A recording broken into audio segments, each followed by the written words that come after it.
वसुदेवसुतं देवं कंसचाणूरमर्दनं देवकी परमानन्दं कृष्णं वन्दे जगद्गुरुं प्रपन्नपारिजाताय स्तोत्रवेत्रैकपाणये ज्ञानमुद्राय कृष्णाय गीतामृतदुहे नमः। ब्रह्मानन्दं परमसुखदं केवलं ज्ञानमूर्तिं द्वन्द्वातीतं गगनसदृशं तत्त्वमस्यादिलक्ष्यम् एकं नित्यं विमलमचलं सर्वधी साक्षिभूतं भावातीतं त्रिगुणरहितं सद्गुरुं तन्नमामि। गोपाल कृष्ण भगवान की जय। श्री सद्गुरुनाथ महाराज की जय।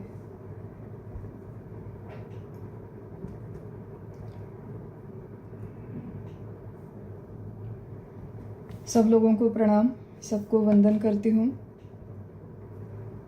भगवद गीता का छठा अध्याय ध्यान योग आत्मसंयम योग, इसका हम अभ्यास कर रहे हैं और एक बहुत बड़ा 3 महीने से अधिक हमारा मध्यंतर हुआ है। 3 महीने के बाद हम लोग मिल रहे हैं यहाँ पर। इस अध्याय के कुल पहले 23 श्लोकों का हमने अभ्यास किया था। आज हम उसके आगे अभ्यास बढ़ाएंगे, अगले श्लोकों का विचार करेंगे। लेकिन आगे बढ़े इससे पहले थोड़ा सा पुनर्विचार करते हैं जो अभ्यास हमने किया है। थोड़ा सा ध्यान योग का प्रास्ताविक। 3 महीने में लगभग ये होता है कि बहुत सारी चीज़ें विस्मरण में चली जाती है, हम लोग भूल जाते हैं। और ध्यान प्रक्रिया एक ऐसा विषय है जिसके बारे में हम लोगों के मन में कुतूहल तो बहुत होता है, जिज्ञासा होती है, बहुत सारी उत्सुकता होती है। काफ़ी सारी लोगों से इन 2-3 महीनों में बात हो रही थी मेरी। विशेषता जो नए पीढ़ी के कुछ बच्चे हैं, लोग हैं, यंगस्टर्स रिलेटिवली जो है, काफ़ी लोगों से बात हो रही थी। तो एक बात समझ में आ गई कि आध्यात्मिक शास्त्र में ये जितना सारा शास्त्र है, भगवद गीता में भगवान ने जितने सारे विषय कहे हैं, उनमें सबसे ज़्यादा आकर्षण अगर आधुनिक जग में, विश्व में लोगों के मन में अगर किसी एक विषय का है तो वो सबसे ज़्यादा आकर्षण मेडिटेशन का है, ध्यानावस्था का है। किसी ने मुझे हाल ही में कुछ एक आर्टिकल फॉरवर्ड किया था जिसमें ध्यान के बारे में स्टेटिस्टिक्स लिखा था। उसमें कहा था कि दुनिया के कुल 20 से 50 करोड़ लोग, फ्रॉम द एंटायर वर्ल्ड 20 से 50 करोड़ लोग ये रोज़ मेडिटेशन करते हैं या फिर महीने में काफ़ी बार करते हैं, रेगुलरली मेडिटेशन करते हैं। और बहुतांश लोगों का ये उद्देश्य है कि उन्हें मानसिक शांति प्राप्त हो, उनके जीवन में जो भी तनाव है, टेंशन है, वो कम हो जाए, स्ट्रेस कम हो जाए, बेहतर फोकस बने, बेहतर कॉन्सेंट्रेट कर पाए।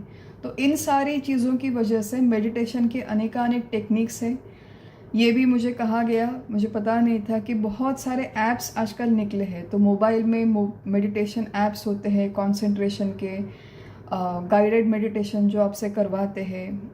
बहुत सारे पुराने ज़माने में या फिर अभी तक मुझे पता था कि घर पे आकर लोग पर्सनल ट्यूटर्स होते हैं, पर्सनल योगा टीचर है, पर्सनल चेस का टीचर है, पर्सनल पियानो का टीचर है, जो आपको घर में आके इस तरह का पियानो योगा वगैरह सिखाएगा। तो आजकल इससे मेडिटेशन के पर्सनल ट्यूटर्स भी हैं इस दुनिया में कि जो लोगों के घर पे जाके चार्ज करते हैं पर आवर के हिसाब से कि 500 रुपये दे दो, फिर 1 घंटे के लिए मैं आपसे ध्यान अभ्यास करवाऊँगा। तो ये आजकल का ट्रेंड बना है।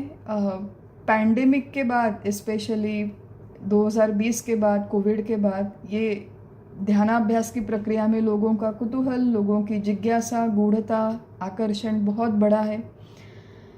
और इसका एक मुख्य कारण ये भी है जो समझ में आया कि इसके पीछे एक चमत्कार की प्रक्रिया है कि ध्यान करने के पश्चात काफ़ी सारी चीज़ें हम लोग पढ़ते हैं, देखते हैं कि हिमालय में कोई योगी बैठा है, सालों तक बैठा है, सिर्फ पत्ते खाकर वो जीता है, फिर 20-20 घंटे तक बैठा रहता है, उसके पास कुछ चमत्कारिक सिद्धियां होती है, अपना बॉडी एकदम लाइट वेट कर लेता है वगैरह।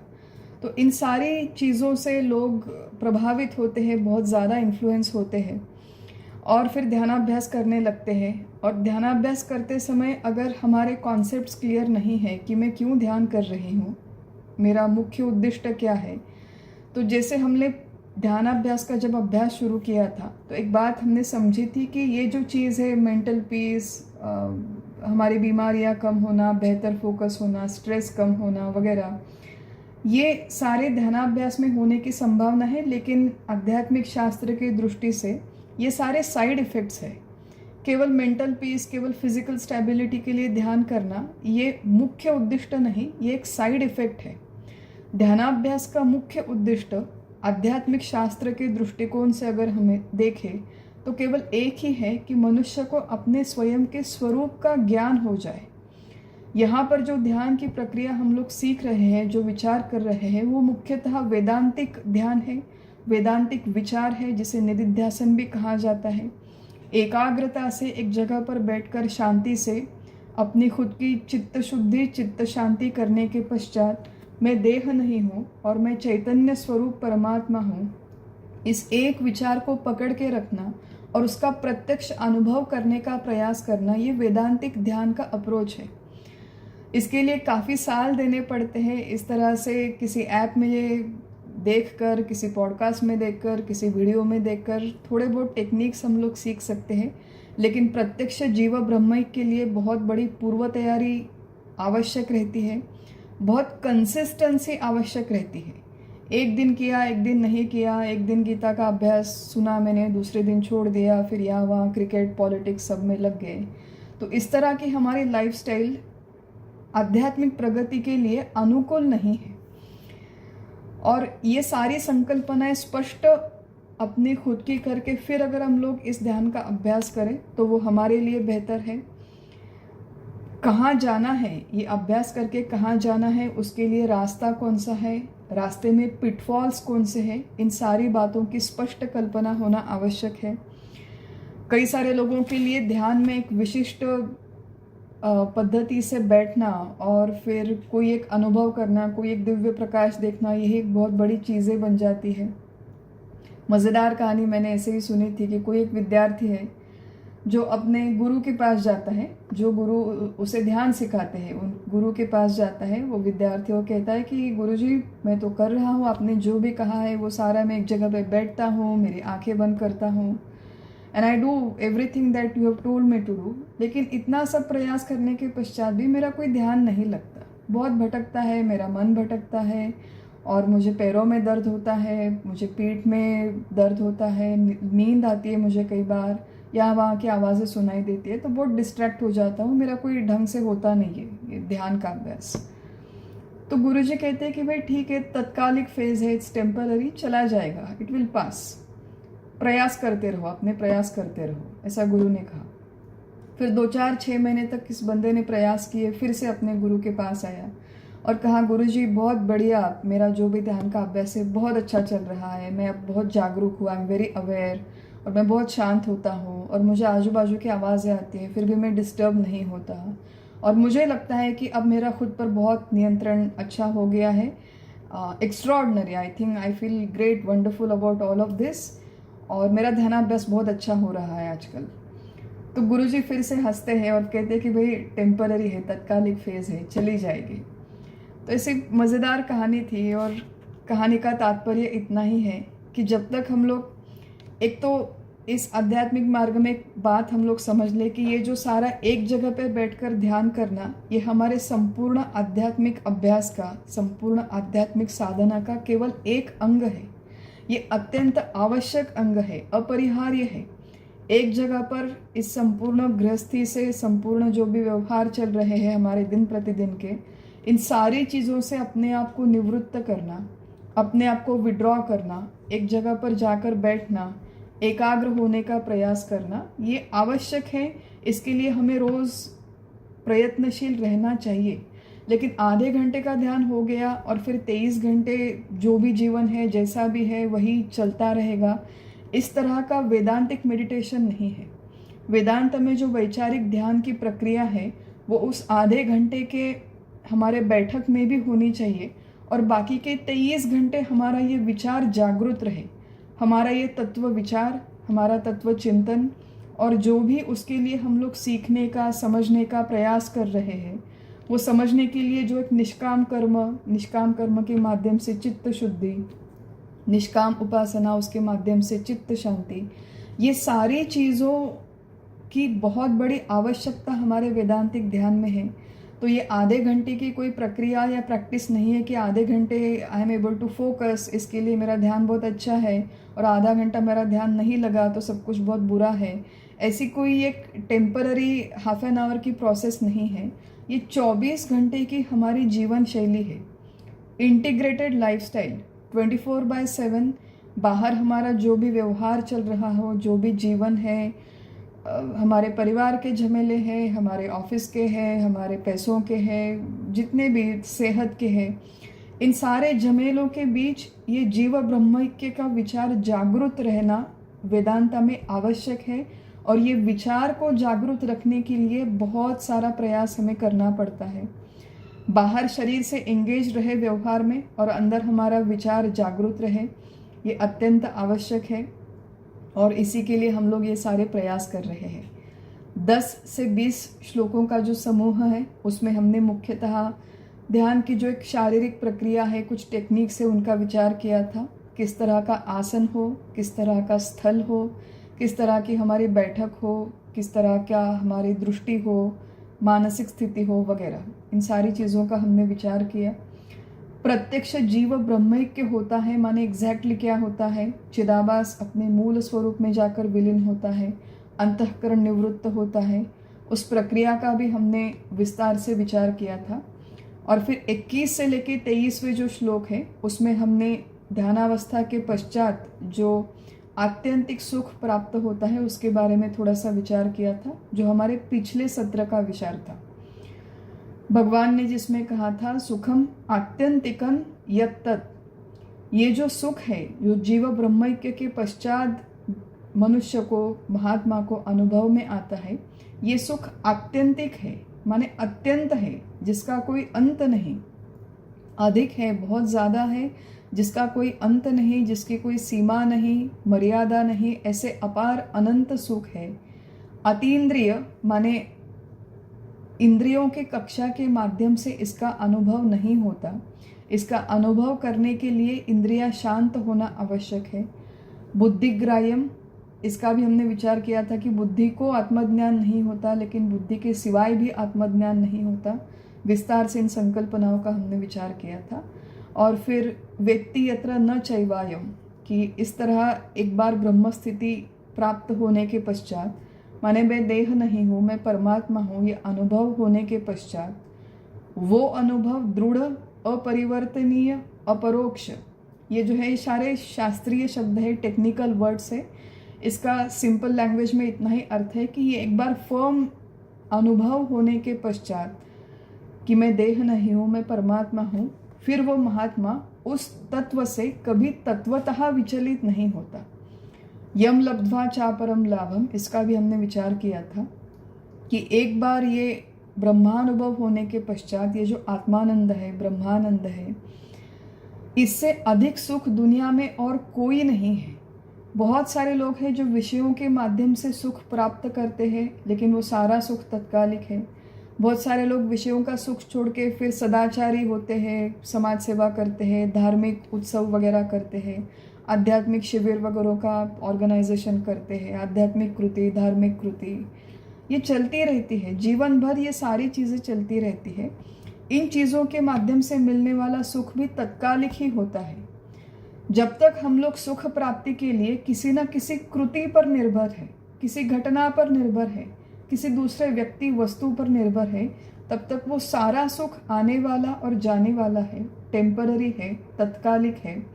केवल इन सारी चीज़ों से एक ही सुख सबसे बढ़कर है, यस्मिन स्थितो न दुखे न गुरुणापि विचाल्यते।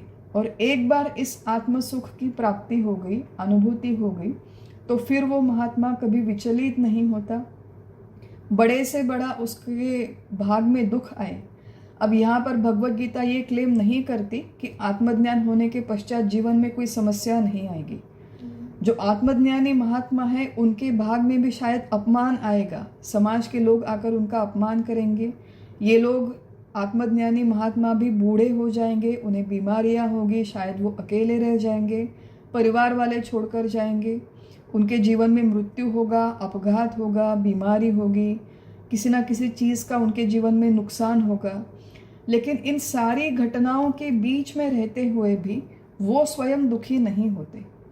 महत्वपूर्ण मुद्दा हमने देखा था कि ऐसा नहीं कि वो पत्थर दिल हो जाते हैं, ऐसी बात नहीं है।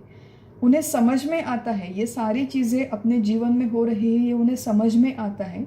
लेकिन सामान्य मनुष्य को जिस तरह इन चीज़ों से दुख होता है उस तरह अब उन्हें दुख भी नहीं होता, और ये सारी चीज़ें अनुकूल होने के पश्चात उन्हें सुख भी नहीं होता। तो ऐसा एक आत्मस्थिति का बहुत बड़ा वैभव हमने देखा था, जो 23वें श्लोक तक भगवान ने वर्णन किया है। आज हम लोग जो आगे के 2 श्लोक हैं इनका प्रमुखतः विचार करेंगे। आगे के जो 2 श्लोक हैं 24वां और 25वां श्लोक, इसमें भगवान कह रहे हैं, संकल्प प्रभवान कामांस त्यक्त्वा सर्वान् अशेषतः मनसैवेन्द्रिय ग्रामं विनियम्य समन्ततः शनैः शनैः रूपरमेत् बुद्ध्या धृति गृहीतया आत्मसंस्थं मनः कृत्वा न किंचिदपि चिंतयेत्। श्लोक का अर्थ है, संकल्पों से उत्पन्न होने वाली इच्छाओं का सर्वथा त्याग करके सभी इंद्रियों को उनके विषयों से परावृत्त कर बुद्धि को धैर्य का साथ देकर धीरे धीरे अपना मन आत्मस्वरूप में स्थित करना चाहिए और बाकी सभी विचार पूर्णतया रोक देने चाहिए। तो अब ध्यानाभ्यास जो हमें कहा गया है, अब हम लोग ध्यानाभ्यास यहाँ पर बार बार इसलिए कह रहे हैं क्योंकि ये जो सारा कॉन्टेक्स्ट है, ये जो सारा अध्याय है, ये प्रमुखतः एक जगह पर बैठकर ध्यान करने के संदर्भ में कहा गया है।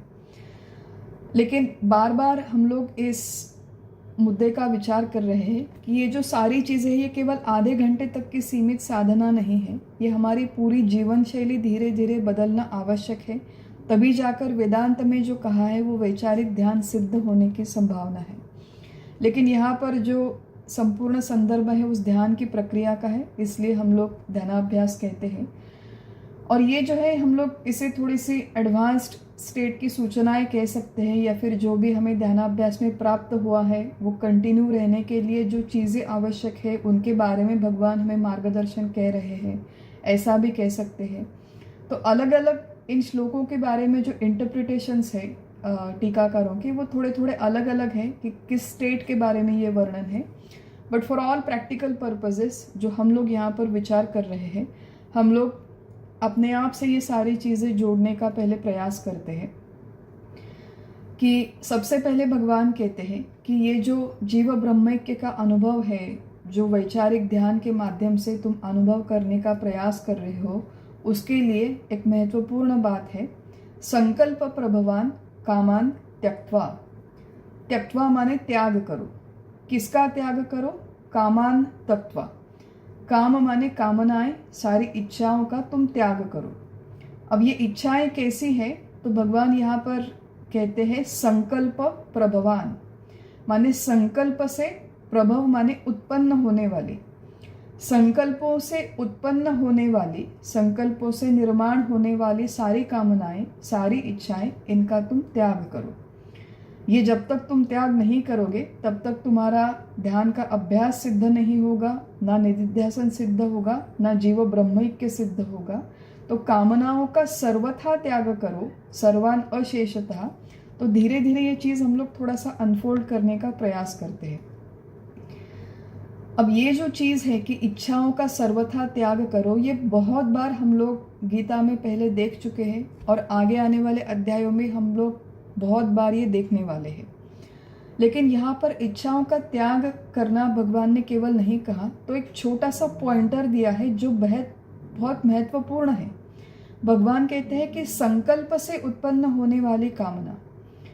अब ये जो है, ये चीज़, ये चरण हमें इच्छाओं के उगम की तरफ लेकर जाता है, जो एक सटल्टी है, एक बारीक मुद्दा है, एक सूक्ष्म मुद्दा है जिसके ऊपर सूक्ष्म विचार होने की आवश्यकता है। मन में जब इच्छाएं निर्माण होती है कि भाई मुझे कुछ चाहिए, कुछ मुझे खाना है, कुछ पीना है, ये जो प्रत्यक्ष इच्छा निर्माण होने से पहले उस इच्छा का सूक्ष्म स्वरूप एक संकल्प हमारे मन में होता है। इच्छा अधिक स्थूल है, अधिक एक्सप्लिसिट है, अधिक अभिव्यक्त, अधिक स्पष्टता से हमारे मन में व्यक्त होती है। परंतु इच्छा व्यक्त होने से पहले, इच्छा स्पष्टता से व्यक्त होने से पहले, उसके पहले एक अत्यंत सूक्ष्म सा संकल्प हमारे मन में निर्माण होता है, जो कई बार हमारे समझ में ही नहीं आता, क्योंकि हम लोग इतने अंतर्मुख होते ही नहीं। हमें हमारे अंदर क्या हो रहे हैं व्यापार, इनके बारे में कुछ पता ही नहीं होता। तो we are only focused on our desires कि भाई मुझे क्या चाहिए, क्या नहीं चाहिए, इन्हीं चीज़ों पर हमारा सारा ध्यान होता है। भगवान हमें थोड़ा सा उगम की ओर लेकर जाते हैं कि सारी इच्छाएं उगम कहाँ से होती है, तो वो संकल्पों से होती है। संकल्प ये शब्द है संस्कृत में जिसकी व्युत्पत्ति है सम। सम ये प्रेफिक्स है और फिर कल्प ये उसमें धातु है। सम ये जो प्रेफिक्स है उसमें, उसका अर्थ है कि उत्तम या फिर पूर्ण, या फिर और एक उसका अर्थ है दृढ़, अच्छी तरह से, या फिर संपूर्णता। ये सारी चीज़ें सम से निर्देश की जाती है, उत्तम, पूर्ण, दृढ़ या फिर अच्छी तरह से।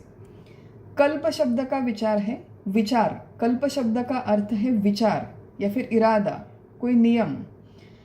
तो यहाँ पर सम अधिक कल्प, ऐसा जब हम लोग इस शब्द का विचार करते हैं तो दृढ़ निश्चय, उत्तम निश्चय, पूरी तरह से निश्चित किया हुआ हमारा विचार, इसे कहते हैं संकल्प, दृढ़ विचार।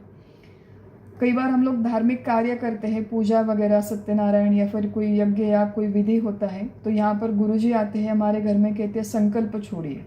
माने ये जो धार्मिक कार्य अब मैं करने वाली हूँ, कोई पूजा है, मान लीजिए सत्यनारायण की पूजा, तो वो करने के लिए एक संकल्प करे, माने दृढ़ निश्चय करे कि जो कर्म मैंने अपने हाथ में लिया है उसे मैं पूर्ण करने का प्रयास करूँगा। तो संकल्प माने एक अत्यंत सूक्ष्म विचार, सूक्ष्म स्फुरण और एक दृढ़ निश्चय। ऐसे अलग अलग अर्थ है, संकल्प का केवल एक अर्थ नहीं है, उसके अलग अलग अर्थ है व्यवहार में। लेकिन यहाँ पर संकल्प से निर्माण होने वाली कामनाओं में जो एक टीकाकारों ने अर्थ दिया है कि संकल्प शब्द का अर्थ है, कई बार जब हम लोग इस दुनिया का अनुभव करते हैं, व्यक्ति वस्तु घटनाओं को देखते हैं, तो उनको देखते समय, उनका अनुभव करते समय सूक्ष्म स्तर पर एक केवल कभी कभार विचार मन में आता है कि हाँ अच्छा है, इट्स नाइस। अब ये जो इट्स नाइस, अच्छा है, ये जो विचार है ये बहुत सूक्ष्म होता है, कई बार हम लोग इसे पकड़ में भी नहीं पाते। उदाहरण याद कर रही थी मैं कि बहुत साल पहले की बात है, बचपन में हम लोग थे और काफ़ी सारे लोगों की अनुभव की चीज़ होगी कि हम में से बहुत सारे लोगों का जो बचपन का जीवन था वो बहुत साधारण सा था।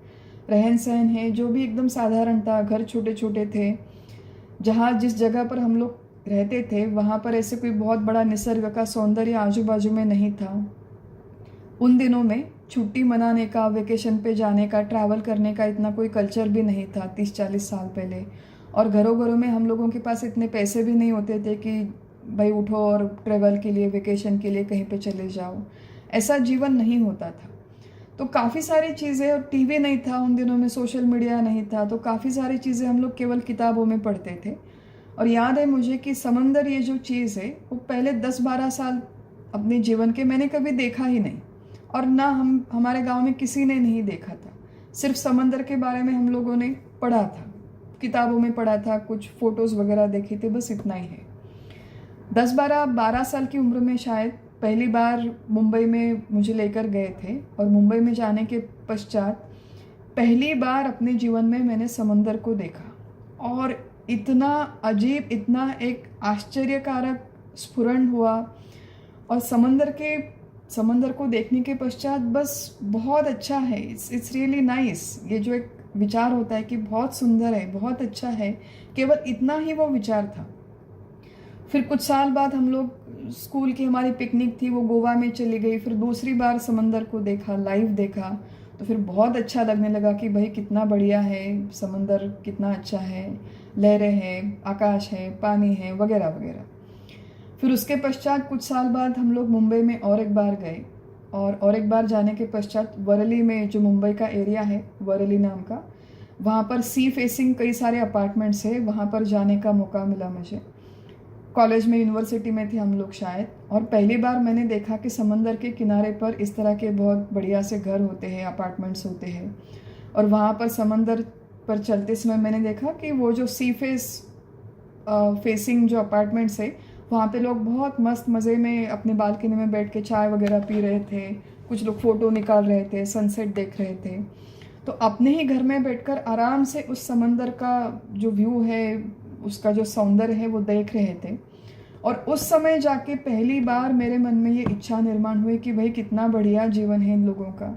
ये लोग जैसे सी फेसिंग अपार्टमेंट में रहते हैं, मैं भी एक दिन अपना ऐसा घर बनाऊंगी जो समंदर के किनारे पे होगा, और मैं भी इसी तरह बालकनी में बैठ के समंदर को देखते हुए चाय पीऊँगी। अब ये जो प्रत्यक्ष इच्छा है मेरे मन में जो निर्माण हुई कि मुझे सी फेसिंग अपार्टमेंट चाहिए, ये प्रत्यक्ष इच्छा निर्माण होने से बहुत पहले, अनेक साल पहले, समंदर बहुत अच्छा है, ये विचार, ये संकल्प मेरे मन में निर्माण हुआ।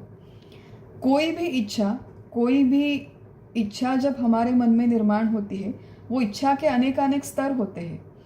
कोई इच्छाएं सौम्य होती है कि मन में निर्माण होती है, चली जाती है। कोई इच्छा मन में घर करके रहती है, और अगर वो पूर्ण हुई तो वो लोभ में परिवर्तित होती है। पूर्ण नहीं हुई तो हम लोग उसके पीछे पड़ जाते हैं, वो हमारी जिद बन जाती है, हट बन जाता है कि एट एनी कॉस्ट मुझे सी फेसिंग अपार्टमेंट चाहिए, चाहे पूरी दुनिया भाड़ में जाए, चाहे मुझे कोई भी काम करना पड़े, किस तरह से भी, किसी भी तरह से मुझे पैसे कमाने पड़े, बस मुझे सी साइड अपार्टमेंट चाहिए। तो इस तरह की वो प्रत्यक्ष मेरी जिद बनने के पहले एक वो सौम्य इच्छा होती है। सौम्य इच्छा होने से पहले एक वो छोटा सा संकल्प होता है कि भाई समंदर कितना सुंदर है, कितना बढ़िया है। तो इस तरह की इच्छा हमारे मन में निर्माण होने से पहले ये जो अर्लियर स्टेज है, जब वो संकल्प के स्टेज में है, सौम्य इच्छा के स्टेज में है, उस समय अगर हम लोग अपने आप को देख पाए, अपने आप को समझ पाए, अपने आप का एक स्फुरण है उसे अगर हम लोग कैच कर पाए, तो उसी समय उस संकल्प का निर्मूलन करना रिलेटिवली आसान होता है, ईजी होता है। एक बार वो इच्छा की जिद में परिवर्तन हो गया तो उसके पश्चात वो कम करना बहुत कठिन हो जाता है। तो हमारी कोई भी जिद, हमारा कोई भी आग्रह अगर हम लोग इस तरह से रिवर्स इंजीनियर कर पाए कि कितने सारे संकल्प आए दिन हमारे मन में रहते हैं। पुराने ज़माने में तो इतने सारे बाहर के आकर्षण नहीं थे। आजकल कोई भी ऐड देखो, न्यूज़पेपर्स देखो, व्हाट्सएप देखो, तो बहुत सारी चीज़ें हम पर थोपी जाती है, और जितनी सारी चीज़ें हम लोग ग्रहण करते हैं, देखते हैं, सुनते हैं, उनके बारे में फिर कोई ना कोई संकल्प मन में आते रहता है। अब केवल अनुकूल संकल्पों से इच्छा निर्माण होती है ऐसी बात नहीं है, तो प्रतिकूल संकल्प भी होते हैं। रास्ते में चलते समय जब सबसे पहले मैंने कचरा देखा था, तो लगा था जैसे समंदर देख के लगा था कि भाई इट्स रियली नाइस। तो कचरा देख के लगा था भाई दिस इज़ रियली डर्टी, पता नहीं लोग ऐसे कैसे डालते हैं कचरा यहाँ पर। फिर कुछ दिनों बाद मैंने देखा कि बहुत सारे गरीब लोग हैं, तो उनके पास रहने के लिए घर ही नहीं है। उन्हें उस कचरे के आजू बाजू में ही कहीं पर अपना बिस्तर डालकर सो जाते हैं, न खाने के लिए है, न पीने के लिए है, वहीं पर बैठकर खाना खाते हैं, वहीं पर काम करते हैं। तो उस समय मेरे मन में इच्छा होती है कि भाई ऐसा जीवन तो मुझे बिल्कुल नहीं चाहिए, ऐसा घर, ऐसा पता नहीं ये लोग कैसे रह लेते हैं। तो समंदर के किनारे घर चाहिए और कचरे के आजू बाजू में मुझे घर नहीं चाहिए, ये दोनों ही इच्छाएं हैं। और ये दोनों ही इच्छाएं प्रत्यक्ष निर्माण करने के पहले संकल्प रूप में एक सूक्ष्म स्फुरण मेरे अंदर निर्माण हुआ कि समंदर अच्छा है और कचरा बुरा है, this is nice, this is not nice. और जितने जल्दी हम लोग अपने मन को इस तरह से पहचान पाए, जान पाए कि कहाँ पर मेरा खिंचाव है, कहाँ पर मुझे प्रतिकूल लग रहा है, बुरा लग रहा है, जितने जल्दी, जितने सूक्ष्म स्तर पर हम लोग अपने संकल्पों को, अपने स्फुरण को पकड़ पाए, उतना उन संकल्पों का निर्मूलन करना, अलग अलग टेक्निक्स का उपयोग करके निर्मूलन करना मनुष्य के लिए आसान हो जाता है।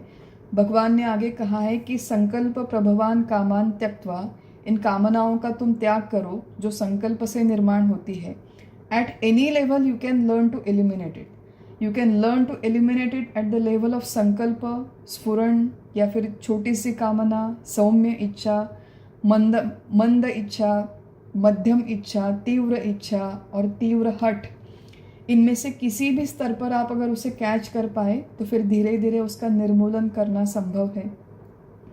और भगवान ने कहा है कि ऐसे भी मेरे मन में 10 इच्छाएं हैं, तो मैंने 5 इच्छाओं का निर्मूलन कर दिया, 5 इच्छाएं मेरे अभी भी बाकी है।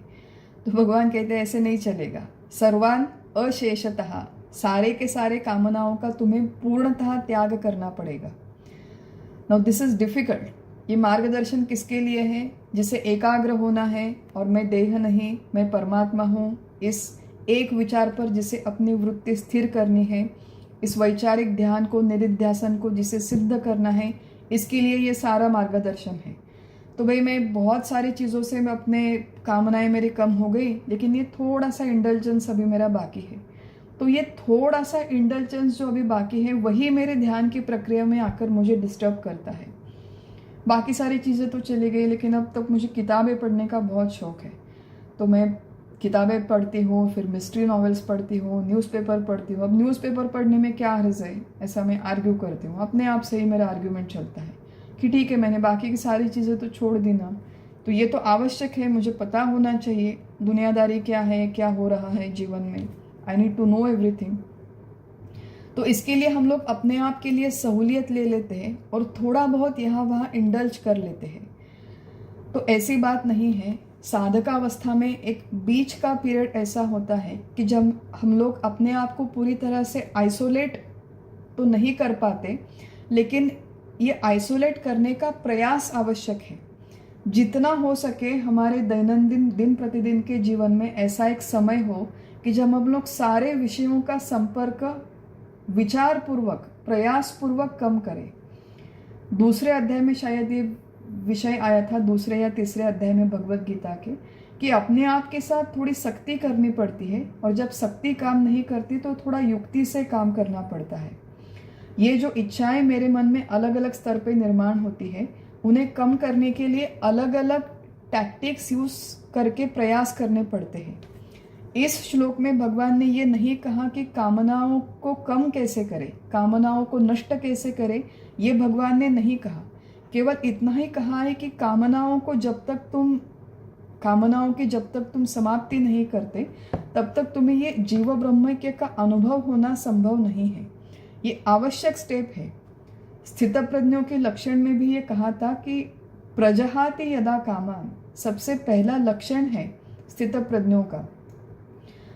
समर्थ रामदास स्वामी के जीवन में ये कथा आती है कि उनका जो 12 साल का तपश्चर्या का कालावधि था, उसमें एक बात उनके बारे में कही जाती है कि वो भिक्षा मांगकर 5 घरों में जाकर भिक्षा मांगते थे। 5 घरों में जितना मिला, जो भी मिला, उतना ही खाना लेकर आते थे।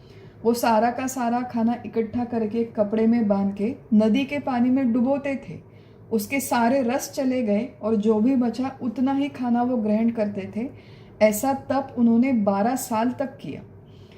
अब इसका अर्थ ये नहीं कि हम लोग हमारे घर का खाना सारा पानी में डुबो के खाए, ये इसका अर्थ नहीं है। इसका अर्थ ये है कि खाने पीने के मामले में हमारे जितने भी चौंचले हैं, बस मुझे ऐसा चाहिए वैसा नहीं चाहिए, ये चौंचले हम लोग धीरे धीरे कम करें। जितने ये चौंचले अधिक हैं, उतना जीव ब्रह्मैक्य का अभ्यास हमारा कठिन है। और ये केवल खाने की बात नहीं है, ये सारे विषय भोगों की ये बात है। तो कामनाओं की पूर्ण निवृत्ति हम जैसे लोगों के लिए कठिन है एज ऑफ नाउ, लेकिन कामना की निवृत्ति भले ही कठिन हो, कामनाओं की इंटेंसिटी कम करना संभव है। कामनाओं की फ्रीक्वेंसी कम करना संभव है। अनावश्यक कामनाएं कम करना संभव है। अनेक बार हमने ये चीज़ें देखी है कि जीवन धारणा के लिए, शरीर धारणा के लिए आवश्यक जितनी इच्छाएं हैं उतनी हम लोग रख सकते हैं कि भाई मुझे खाना चाहिए, नींद आई है, सोना है, बीमार हो, मुझे दवाई चाहिए। इतनी इच्छाएं रखने से कोई समस्या नहीं, इनका बंधन नहीं होता।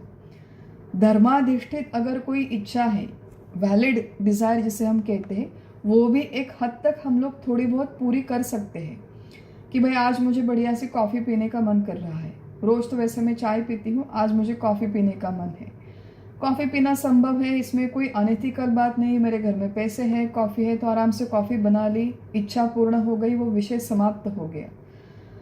तो ऐसी, लेकिन अगर आज मेरे मन में ये इच्छा आ रही है कि भाई जाके मैं किसी को गाली गलौज करूं, फॉर नो रीज़न मैं किसी की निंदा करूं, किसी के पीठ पीछे गॉसिप करूं, तो इस तरह की कामनाएं धर्माधिष्ठित कामनाएं नहीं हैं। इन्हें सख्ती से ही अपने आप को रोकना पड़ता है कि एट एनी कॉस्ट मैं निंदा नहीं करूंगी, किसी के भी बारे में मैं उसके पीठ पीछे गॉसिप नहीं करूंगी। ये चीज़ें अपने आप को मुझे सख्ती से रोकनी पड़ती है। तो जीवन धारणा के लिए आवश्यक कामनाएं रख सकते हैं, धर्माधिष्ठित कामनाएं थोड़ी बहुत रख सकते हैं, जिसमें अपना कोई स्वार्थ नहीं। ऐसी कामनाएं होने से भी मनुष्य को कोई बड़ी समस्या नहीं होती। जो ज्ञानेश्वर महाराज ने हमारी इच्छा की थी वो इच्छा ही थी, दुरितान से तिमिर जाओ, माने दुनिया में जितने सारे दुरित है, दुष्प्रवृत्ति के लोग हैं, उनकी दुष्प्रवृत्ति कम हो जाए, उनके दुर्व्यवहार कम हो जाए, ये इच्छा है। लेकिन इसमें कोई स्वार्थ नहीं है, इसमें समष्टि लोगों का, सारे लोगों का कल्याण है। तो मैं और मेरा परिवार छोड़ के जब हम लोग संपूर्ण समाज के बारे में विचार करने लगते हैं, तो ऐसे समष्टि कल्याण की भी थोड़ी बहुत कामनाएं शुरू में होने में कोई हर्ज नहीं है। आध्यात्मिक इच्छाएं होती है हमारी कि मुझे सत्संग मिले, मुझे हमारे सद्गुरु का सहवास मिले, सद्गुरु की थोड़ी बहुत सेवा मेरे हाथ से हो, भगवान के मंदिर में जाकर, भगवान के द्वार में जाकर मुझसे कोई काम हो, मुझसे कोई योगदान हो। आज मैं खाना बनाती हूँ लेकिन मुझे राम जी को भोग चढ़ाना है, राम जी को मेरा खाना अच्छा लगे। तो इस तरह की जो एक भगवान के लिए कामना है, आध्यात्मिक प्रगति के लिए कामना है, वो भी अगर शुरू में थोड़ी बहुत हमारे मन में हो, उसके लिए भी ग्राह्यता दी गई है, उसके लिए भी मान्यता दी गई है। तो इस तरह से संकल्प प्रभवान कामान त्यक्त्वा सर्वान अशेषतः, कामनाओं को धीरे धीरे कम करके एक ऐसा समय हमारे जीवन में आए कि अब मुझे कोई कामना अपने स्वार्थ के लिए शेष नहीं है, अपने खुद के खुशी के लिए, अपने खुद के व्यक्तिगत सुख के लिए कोई कामना अब जेन्युइनली मेरे मन में नहीं बची। ऐसा एक समय, ऐसी एक फेज हमारी साधकावस्था में आना आवश्यक है, तभी जाकर हमारी आगे की आध्यात्मिक प्रगति होना संभव है। भगवान कहते हैं कि इस तरह इच्छाओं का निर्मूलन करो, और आगे कहते हैं मनसैवेन्द्रिय ग्रामम विनियम्य समन्ततः। समन्ततः माने सारी की सारी, इंद्रिय ग्राम माने इंद्रियों का समूह, विनियम्य माने नियंत्रण करो। अपने मन के द्वारा अपने सारे के सारे इंद्रियों का नियमन करो, नियंत्रण करो। इंद्रियों का ये स्वभाव है कि वो बाय डिज़ाइन बहिर्मुख होती है। ये भी विषय हमने कई बार देखा है। परांचिखाणे व्यतृणत स्वयंभू, ब्रह्मदेव ने हमारी इंद्रियां बाय डिज़ाइन बहिर्मुख ही बनाई है। उन्हें बाहर जाना, बाहर की दुनिया में झांककर देखना अच्छा लगता है, और इंद्रियों को परावृत्त करके किसी एक जगह पर बिठा के रखने के लिए बहुत धीरज की आवश्यकता होती है, बहुत अनुशासन की आवश्यकता होती है। हमें ऐसी ट्रेनिंग बचपन से लेकर आज तक मिली नहीं है कि अपने सारी इंद्रियों को विड्रॉ करो, कंट्रोल करो। ये हमें ऐसी कोई स्पेसिफिक ट्रेनिंग नहीं मिली है। थोड़ी बहुत ट्रेनिंग हमारे धार्मिक व्रत वैकल्यों के माध्यम से हो जाती है। बचपन में हमें सिखाया गया था कि जब तक भगवान को भोग नहीं चढ़ाते तुम खाना नहीं खा सकते। अब इसका अर्थ ये नहीं कि भगवान को भोग चढ़ाने के पहले मैंने अगर खाना खा लिया तो उससे भगवान कोई नाराज़ होने वाले नहीं है, भगवान का कुछ बिगड़ता नहीं है, भगवान को ज़रूरत भी नहीं है मेरे चढ़ाए हुए भोग की। लेकिन इस प्रक्रिया के माध्यम से मेरा नियंत्रण बढ़ता है, मेरा अपने वाणी पर नियंत्रण बढ़ता है, मेरा अपने रसना पर नियंत्रण बढ़ता है। तो भोग लगाने की एक प्रक्रिया से मेरा अपने शरीर का और इंद्रियों का अनुशासन होता है, डिसिप्लिनिंग की एक फैक्ट होती है। और ये जो फैक्ट है ये हमें प्रयास पूर्वक करनी पड़ती है। कई सारे लोग हैं कि जो इसमें हताश हो जाते हैं, निराश हो जाते हैं, क्योंकि वो अपने इंद्रियों को नियंत्रित ही नहीं कर पाते। यहाँ पर कहा है मन के माध्यम से करो, मन के माध्यम से इंद्रियों को नियंत्रित करो। एक ऐसी कहानी मैंने कहीं पर पढ़ी थी, हाल ही में कुछ दिनों पहले पढ़ी थी, मज़ेदार कहानी, वो भी ऐसे मज़ेदार कहानी है। सत्य कथा है या नहीं मुझे पता नहीं, लेकिन एक मनुष्य होता है जिसे बहुत शौक़ होता है ध्यान करने का, और कहा सुनता है कि किसी एक आश्रम में जाकर वहाँ पर एक गुरुजी है, वहाँ पर एक महात्मा है, वो बहुत बढ़िया वहाँ पर ध्यान करना सिखाते हैं। लेकिन वहाँ पर वो काफ़ी कड़क है, उनके नियम बहुत स्ट्रिक्ट है, लेकिन वहाँ पे जाकर रहोगे तो तुम ध्यान कर पाओगे। इस तरह से कोई बातें वो सुनता है, आश्रम में चला जाता है। तो आश्रम में जाने के पश्चात उनसे बात करता है, वार्तालाप करता है, कहता है मैं यहाँ पर आकर रहना चाहता हूँ। तो गुरुजी कहते हैं कि यहाँ के जो नियम है वो बड़े सख्त नियम है, तुम्हें सारे पालन करने के लिए आर यू रेडी। तो ये पूछता है कि भाई क्या नियम है। गुरुजी कहते हैं कि यहाँ पे एक रूटीन है, डे टू डे लाइफ का एक रूटीन है, एक दिनचर्या होती है, वो सारी चीज़ें तुम्हें पहले से सिखाई जाएगी, पहले से बताई जाएगी। एक अभ्यास करना होता है, कुछ आश्रम के काम है वो काम करने पड़ते हैं, एक स्पेसिफिक रूटीन है, वो टाइम टू टाइम तुम्हें रूटीन फॉलो करना पड़ेगा। लेकिन एक महत्वपूर्ण नियम है जहाँ पर सारे लोग पालन करते हैं कि 10 सालों के लिए कोई एक भी बात नहीं करेगा। पूरी तरह से तुम्हें मौन व्रत धारण करना पड़ेगा और 10 साल के पश्चात 2 शब्द कहने की अनुमति मिलेगी। फिर 10 साल मौन व्रत, उसके पश्चात फिर 2 शब्द कहने की अनुमति। बाकी के जो सारी चीज़ें, अपना जो रूटीन है, तुम्हारा खाना पीना काम करना, वो चलता रहेगा, केवल बात नहीं करनी। तो ये सोचता है कि ठीक है, बात ही तो नहीं करनी, वैसे भी इसे कोई बहुत ज़्यादा बातें करने का शौक़ नहीं था, इसका स्वभाव शांत ही था। तो सोचता है ये तो मैं आराम से कर लूँगा, इतनी कोई बड़ी बात नहीं है, और अग्री कर लेता है, वहाँ पर रहने के लिए तैयार हो जाता है। फिर आश्रम में रहने लगता है, जो भी उसे day to day life routine समझ में आता है। सुबह उठो, अपना कुछ ध्यान धारणा करो, किताबों की पढ़ाई करो, आश्रम के काम करो, साफ़ सफाई करो, सो जाओ, फिर से खाना खाओ, तो सारी चीज़ें चलने लगती है। अब 1 दिन हो गया, 1 हफ्ता हो गया, 1 महीना हो गया, 2-4 साल जैसे तैसे हो गए, लेकिन अब फिर इससे बहुत अनईजी होने लगा कि भाई इतने 1.5 साल 2 साल हो गए, मैंने किसी से कोई बात नहीं की। अब मन ही मन में तो विचार चल रहे थे, मन ही मन में बातें चल रही थी। अब 10 साल कैसे निकालेंगे, लेकिन ज़िद्दी भी था काफ़ी। तो उसने सोचा नहीं भाई, मैं I am going to try, 10 साल तक मैं प्रयास करते रहूँगा। तो फिर धीरे धीरे आश्रम में रहते रहते उसे आश्रम की जो चीज़ें पहले बहुत अच्छी लगती थी, धीरे धीरे आश्रम की सारी जो सिस्टम थी, उस सारे सिस्टम में उसे फॉल्ट्स नज़र आने लगे कि यहाँ पर खाने का प्रॉब्लम है, सोने का प्रॉब्लम है, ये है वो है। लेकिन कंप्लेंट जाके करे तो किसके पास करे, क्योंकि बात करने का तो कोई वहाँ पर एवेन्यू ही नहीं था, वहाँ पर कोई सुविधा ही नहीं थी। तो 10 साल जैसे तैसे रह गया। 10 साल के पश्चात वहाँ पर गुरुजी ने उसे बुलाया अपने कमरे में और कहा कि भाई तुम 2 शब्द बोल सकते हो, तुम्हें क्या बोलना है। ये कथा मैंने इंग्लिश में पढ़ी थी, तो इंग्लिश में वो सिर्फ 2 ही शब्द बोलता है कि बेड और हार्ड। बेड हार्ड माने मेरा बिस्तर बहुत सख्त है। गुरुजी कहते हैं हाँ ठीक है, वो तो सबके लिए है, जाओ तुम अपना काम करो। फिर ये 10 साल वहाँ पे रहता है। फिर गुरुजी उसे बुलाते हैं, फिर कहते हैं कि भाई 2 शब्द कहो, तुम्हें क्या कहना है। तो कहता है फूड स्टिंक्स, खाने में यहाँ पर बहुत बदबू आती है, फूड स्टिंक्स। तो गुरुजी कहते हैं वो भी खाना सबके लिए कॉमन ही है, तुम्हारे लिए कोई स्पेशल नहीं है, जाओ फिर से अपना 10 साल के लिए काम करो, अपना अपना प्रयास करो, अभ्यास करो। फिर से 10 साल ये जैसे तैसे रह लेता है। 10 साल के बाद फिर एक बार गुरुजी उसे बुलाते हैं, कहते 2 शब्द कह सकते हो तुम, बोलो अब 2 शब्द। तो ये बंदा कहता है आई क्विट, मैं ये छोड़ के चला जा रहा हूँ। तो गुरुजी कहते थे मुझे पहले ही अंदाज़ हो गया था तुम रहने वाले नहीं हो। क्यों?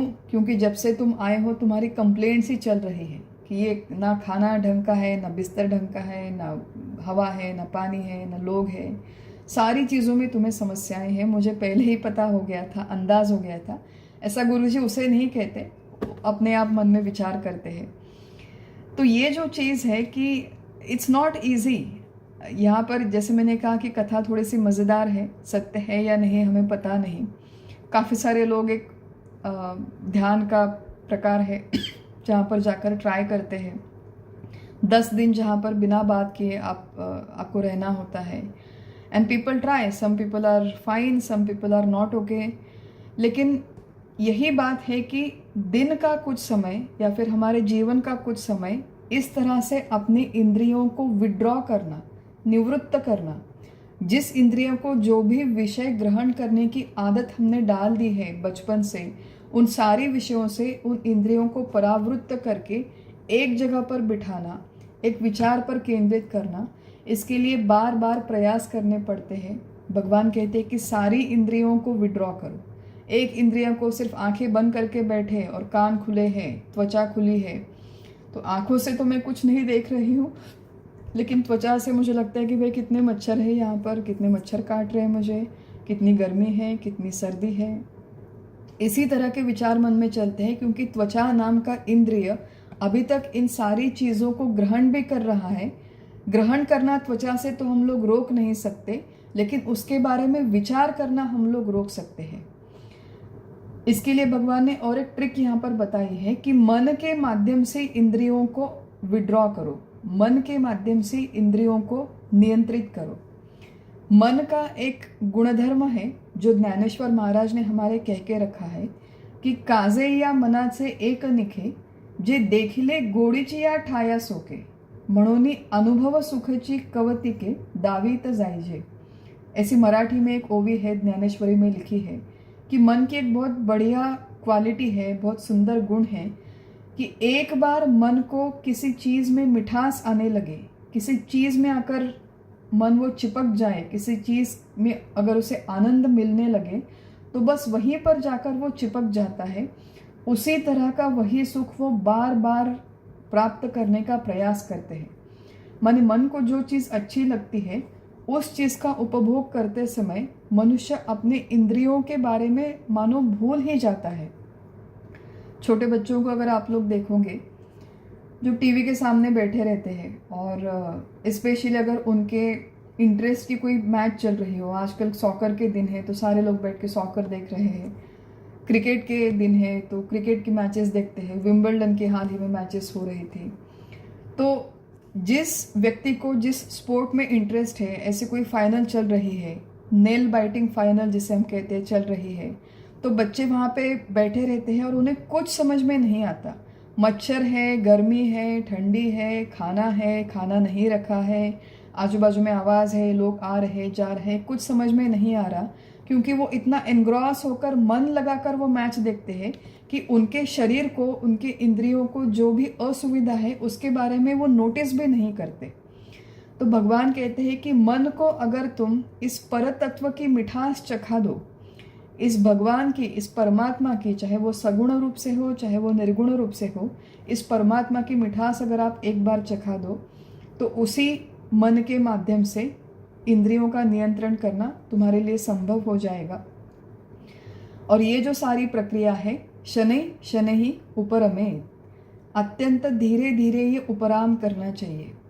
अपने इंद्रियों को विड्रॉ करना, अपने इंद्रियों को निवृत्त करना, अपने मन को हजारों विषयों से हटाना, ये ज़बरदस्ती थोड़ा बहुत हो सकता है, थोड़ा युक्ति से, थोड़ा ज़बरदस्ती से, थोड़ा इंटेलेक्चुअल आर्ग्यूमेंट्स करके, अलग अलग तरह से हमें प्रयास करने पड़ते हैं, लेकिन ये अत्यंत धीमी प्रक्रिया है। इसमें बहुत क्विक रिजल्ट्स, इंस्टेंट रिजल्ट जैसे हम कहते हैं, वैसे इंस्टेंट रिजल्ट्स इस प्रक्रिया में मिलने की संभावना नहीं है। ये जो उपराम है, उपराम शब्द का अर्थ है विरक्ति या फिर उदासीनता, न्यूट्रल स्टेट। इस सांसारिक मोह माया से, विषयों के भोग से अपने चित्त को हटाना, चित्त को विश्राम देना, छुटकारा देना, ये निवृत्ति करना, ये बहुत धीमी प्रक्रिया है। इसमें जल्दबाजी, हड़बड़ी करने की आवश्यकता नहीं है। देखिए, कई सारे बदलाव हैं जो हमारे शरीर के स्थूल स्तर पर होते हैं। इन शारीरिक स्थूल बदलों को होने में भी समय लगता है।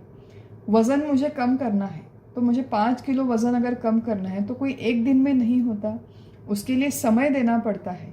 कोलेस्ट्रॉल कम करना है, बीपी कम करना है, शुगर कम करना है, ये सारे स्थूल बदलाव है, हमारे स्थूल शरीर में होने वाले स्थूल बदलाव है, और ये सारे होने के लिए हमें समय देना पड़ता है। ये धीरे धीरे होने वाली प्रक्रिया है। बिल्कुल उसी तरह यहाँ पर जो भगवान कहते हैं, ये सारे हमारे सूक्ष्म स्तर पर होने वाले बदलाव है। हमारे जो इन्नेट टेंडेंसीज है, जन्मतः हमारी जो एक पिंड है, एक मनोरचना है, एक स्वभाव है, एक पसंद नापसंद लेकर ही जो हमारा जन्म हुआ है, एक बहिर्मुख प्रवृत्ति है, इन सारी चीज़ों को बदलना, इन सारी चीज़ों को धीरे धीरे बदलकर अपने आप को अंतर्मुख करना, इन सारी चीज़ों के लिए टाइम देना पड़ता है। इंग्लिश में एक कहावत है कि good things take time, and better things take a little longer. तो जो चीज़ जितनी अच्छी है वो करने में, उपभोगने में, समझने में समय लगता है, और अगर बहुत अच्छी चीज़ है तो उनके लिए भी समय ही देना पड़ता है। एक कहीं पर मैंने काफ़ी प्रसिद्ध किस्सा है हमारे भारत में, एक मनुष्य है, फॉरेस्ट मैन ऑफ इंडिया के नाम से उन्हें जाना जाता है। पायेंग, जादव पायेंग ऐसा कुछ उनका नाम है। असम में इनका जन्म हुआ था, फॉरेस्ट मैन ऑफ इंडिया। तो इनके बारे में एक कहानी, इनकी जो पूरी जीवन यात्रा है इसके बारे में कहीं पर मैंने पढ़ा था। तो ये जो है पायेंग, जब 16 साल के थे तो 16 साल की उम्र में ब्रह्मपुत्र नदी के किनारों पर ये रहते थे, वहाँ पर आना जाना उनका रहता था। तो इस नदी के रेतीले किनारों पर उन्होंने देखा, अपने उम्र की 16वीं साल में उन्होंने देखा कि बहुत सारे सांप, बहुत सारे रेप्टाइल्स वहाँ पर मर रहे हैं, उनकी आए दिन मृत्यु हो रही है। मृत्यु क्यों हो रही है? क्योंकि वहाँ पर भीषण गर्मी थी, कोई पेड़ पौधे नहीं थे, कोई छाया नहीं थी। तो इस तरह धूप होने की वजह से और छाया न होने की वजह से इतने सारे प्राणियों की मृत्यु होते हुए उन्होंने देखा। और फिर अपने मन ही मन में उन्होंने एक निश्चय किया कि इस जगह पर जो पेड़ों की कमी है, ये पेड़ों की कमी को मैं दूर करूँगा। बहुत बंजर ज़मीन थी, और बंजर ज़मीन पर उन्होंने पेड़ लगाने का एक विचार किया, एक संकल्प किया। धीरे धीरे वहाँ पर पहले बांस के पौधे लेकर आए, फिर छोटे छोटे अन्य पेड़ लगाना वहाँ पर शुरू किया। पर्यावरण को संतुलित करना था, लोगों से मदद ली, वहाँ के गवर्नमेंट से शायद उन्होंने थोड़ी मदद ली। और ये जो बंजर ज़मीन है उसे फर्टाइल बनाने के लिए लाल चींटियाँ लेकर आए, अन्य कुछ कीटक लेकर आए। 1979 में इन्होंने अपने ये सारे प्रयास शुरू किए, पेड़ों को लगाना शुरू किया, और वहाँ से लेकर आज तक it's been what more than 45 years हो गए। आज वहाँ पर उस ज़मीन में कुल 1360 एकड़ की ज़मीन में बहुत बड़ा घना जंगल उन्होंने बनाया है, जो मोलाई फॉरेस्ट के नाम से जाना जाता है, मोलाई वन या फिर मोलाई फॉरेस्ट। और ये जो 1300 एकर्स की जगह है, वहाँ पर बहुत सारे प्राणी, जैसे बंगाल के टाइगर्स, भारतीय गैंडे हैं, हिरण है, खरगोश है, बंदर है, ऐसे बहुत सारे प्राणी वहाँ पर वन्य प्राणी निवास करते हैं। पक्षियों की 100 से अधिक प्रजातियाँ हैं जो वहाँ पर निवास करती है। हाथियों के झुंड है। नियमित रूप से ये बहुत सुंदर जंगल वहाँ पर बना है। कहने का उद्देश्य इतना ही है कि बंजर जमीन पर अत्यंत विरुद्ध स्वभाव का जो फॉरेस्ट है, वन है, वो निर्माण करने में उन्हें 45 साल का ऑलमोस्ट अवधि लगा, 40 से अधिक साल का अवधि लगा।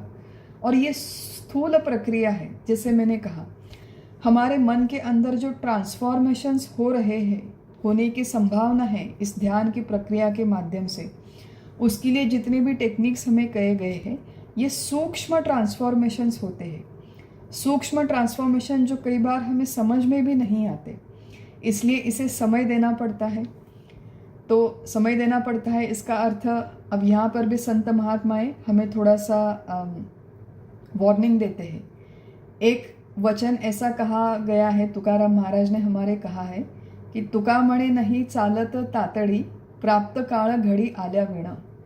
जब तक इस परमार्थ के मार्ग में, स्पिरिचुअल पाथ में, जब एक उचित समय नहीं आता, तब तक कोई रिजल्ट हमारे भाग में नहीं आता। We can not expect any result unless the time is right. और दूसरी बात उन्होंने ये भी कहा है कि करावी तातड़ी परमार्थाची। तातड़ी माने जल्दबाजी करो, इस स्पिरिचुअल पाथ में जल्दबाजी करो, ऐसा एक वचन में लिखा है।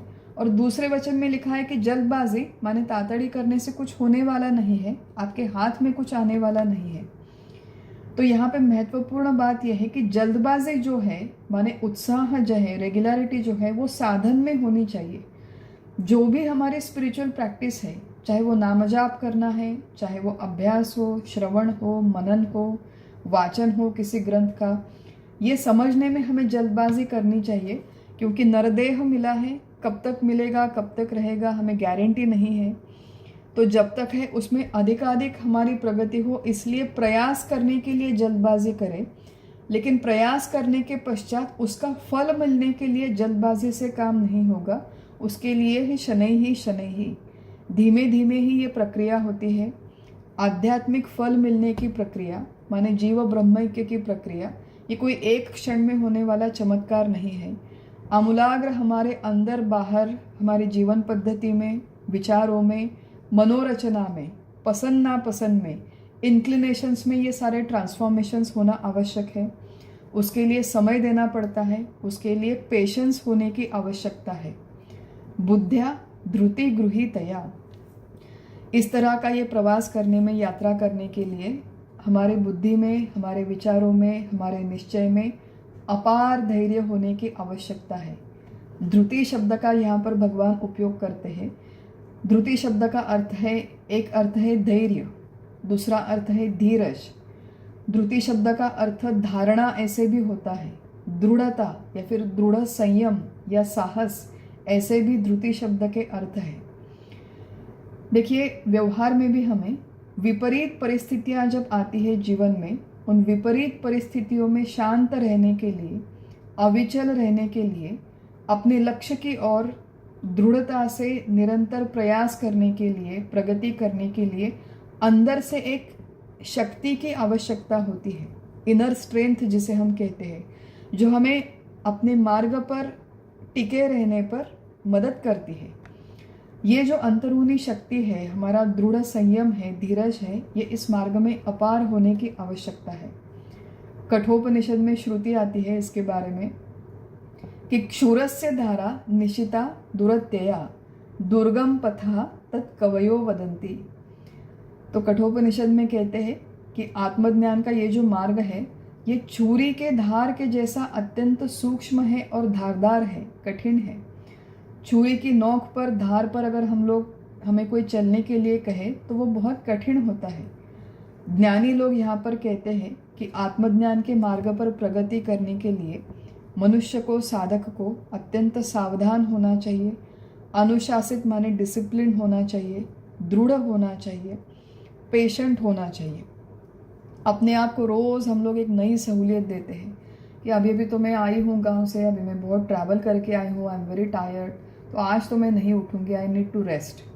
आज क्या मैं बीमार हूँ, आज क्या घर में मेहमान है, आज मुझे किसी का फ़ोन आने वाला है, आज तो मेरा बहुत मूड ऑफ ही है, घर में बहुत बड़े झमेले हो गए, झगड़े हो गए, तो I am not going to sit down. तो रोज़ हम लोग एक नया कारण ढूंढते हैं, नई सहूलियत ढूंढते हैं। इस तरह से जब तक हमारी जीवन पद्धति है, इस जीवन पद्धति से ठीक है, इज़ बेटर देन नथिंग, लेकिन आत्मज्ञान की तरफ प्रगति होना संभव नहीं है। तो भगवान कहते हैं कि इस तरह अपने मन के माध्यम से अपने इंद्रियों को नियंत्रित करो। इस मार्ग पर तुम्हारे बुद्धि में भी अत्यंत धीरज होने की आवश्यकता है। और फिर ये सारा प्रयास करते हुए आत्मसंस्थम मनः कृत्वा न किंचिदपि चिंतयेत्। अपने मन को इस तरह, इंद्रियां नियंत्रित है, शरीर नियंत्रित है, मन के माध्यम से इंद्रियों को विड्रॉ किया हुआ है। मन में इधर कोई विचार नहीं है, ना सांसारिक विचार है, ना धार्मिक विचार है, ना इतर आध्यात्मिक शास्त्र के बारे में कोई उठपटांग विचार नहीं है। केवल एक विचार है कि मैं देह नहीं हूँ, मैं परमात्मा हूँ। आत्मसंस्थम मनः कृत्वा, मन को आत्माकार करने का, मन को अपने आत्मस्वरूप में प्रस्थापित करने का प्रयास बार बार करें।